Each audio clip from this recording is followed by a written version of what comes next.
Itu. Assalamualaikum warahmatullahi wabarakatuh.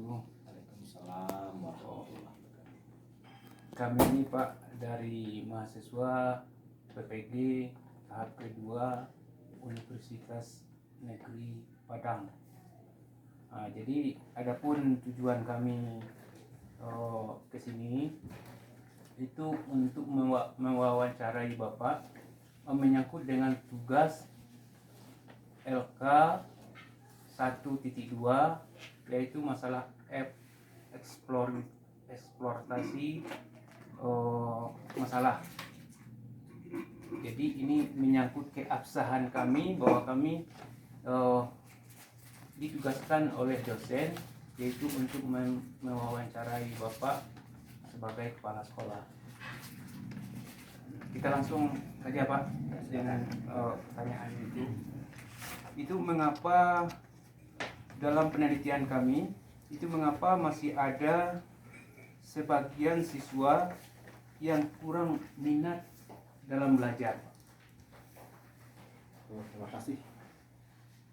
Yang pertama ingin saya sampaikan pada siang hari ini pada Pak Herman Dadis, yaitu mahasiswa PPG angkatan 2 berkenaan dengan katakanlah eksplorasi masalah itu saya menjawab tentang di sekolah yang Di SMP 10-nya Pak. Pertanyaan tadi mengapa masih rendahnya minat belajar siswa, Khususnya itu di kelas 7 Pak. kelas 7. Iya, kelas 7. Kalau menurut saya selama pengalaman saya memimpin terutama di SMP 10 ini, rendahnya untuk belajar yang pertama karena salah satu penyebabnya yaitu dari gurunya belum memahami karakteristik minat cara belajar siswanya. Jadi itu yang pertama. Jadi guru harus memahami karakteristik peserta didiknya, tahu minat dan bakatnya, sehingga timbul rasa ingin tahu, timbul semangat untuk belajar. Itu yang pertama. Yang kedua, persoalan juga saya lihat, saya amati, saya evaluasi selama ini, kebanyakan guru metodenya tidak bervariasi. Jadi kalau bisa guru itu mempunyai beberapa metode, sehingga metode yang diberikan bisa memerdekakan siswa terhadap yang diterimanya dari guru. Kalau satu metode mungkin siswa tertentu yang meminati pembelajaran tersebut. Jadi ada dua aspek tadi, yang pertama mungkin harus meningkatkan mengetahui karakteristik siswanya peserta didik. Yang kedua perlu metode yang bervariasi. Menurut pendapat saya yang pertama. Mungkin ada pertanyaan lain? Apa penyebab anak masih ada yang kurang lancar membaca? Ada beberapa orang Di kelas 7 Pak ya? ya di kelas 7. Itu juga berdasarkan pengalaman dan evaluasi saya yang telah beberapa tahun belakang ini. Yang pertama penyebab ada beberapa orang siswa yang belum bisa membaca. Yang pertama itu kurangnya perhatian ataupun pendampingan yang dilakukan oleh orang tua di rumah.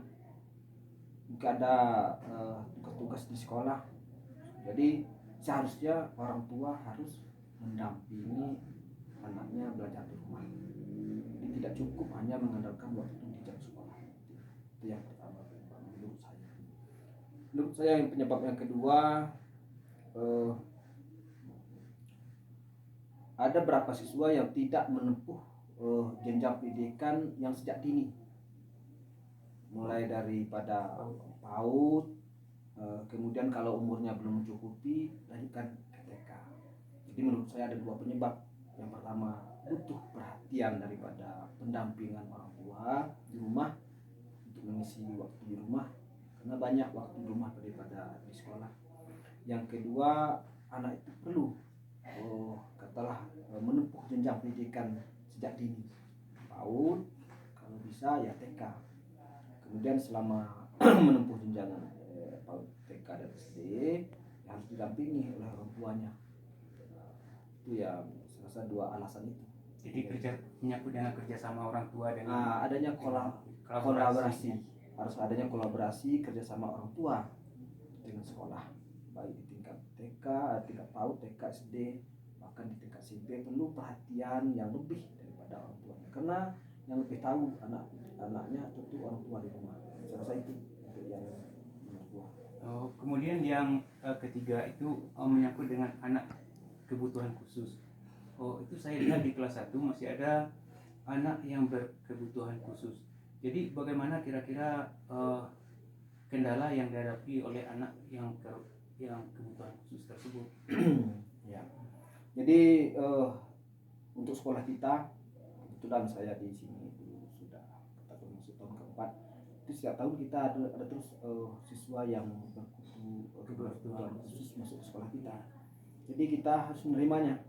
Kenapa? Karena kita terutama di daerah kita untuk sekolah SLB dan berkebutuhan khusus itu jauh daripada tempatnya. Jadi sehingga kita sebagai sekolah penggerak menerima siswa yang seperti itu. Tetapi kendala yang selama ini yang kita rasakan yang pertama sarana untuk membimbing daripada siswa yang inklusif tersebut, baik dari segi ruangan, dari segi alat pembelajaran, kita belum punya. Itu yang pertama sarana.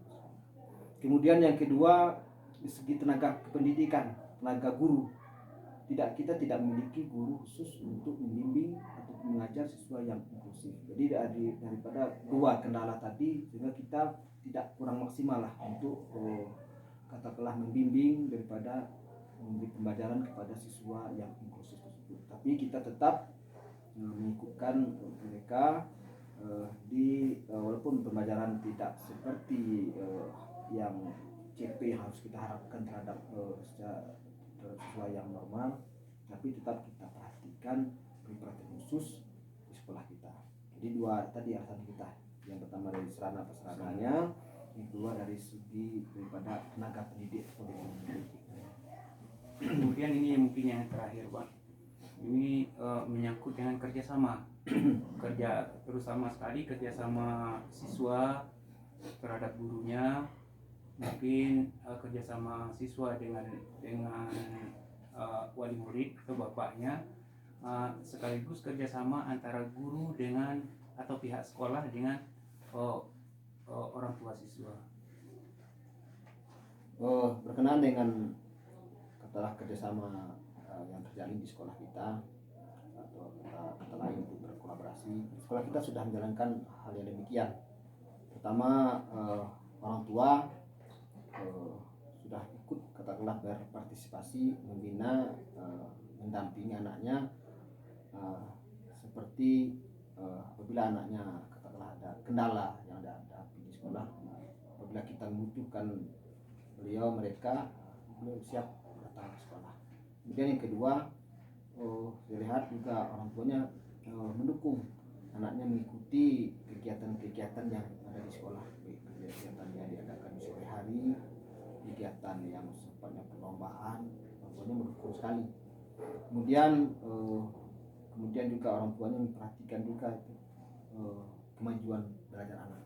Jadi selama ini kita lihat orang tuanya sudah mendukung. Kemudian di samping itu juga orang tuanya juga mendukung daripada segi sarana prasarana, seperti sekolah kita yang tidak tercover di dana sekolah, dana pemerintah. Orang tuanya kalau kita minta katakanlah suatu sumbangan sukarela yang dikelola oleh mereka sendiri, nampak selama ini ada kemajuan. Jadi sudah terjalin antara orang tua dengan sekolah, namun perlu kita tingkatkan lagi.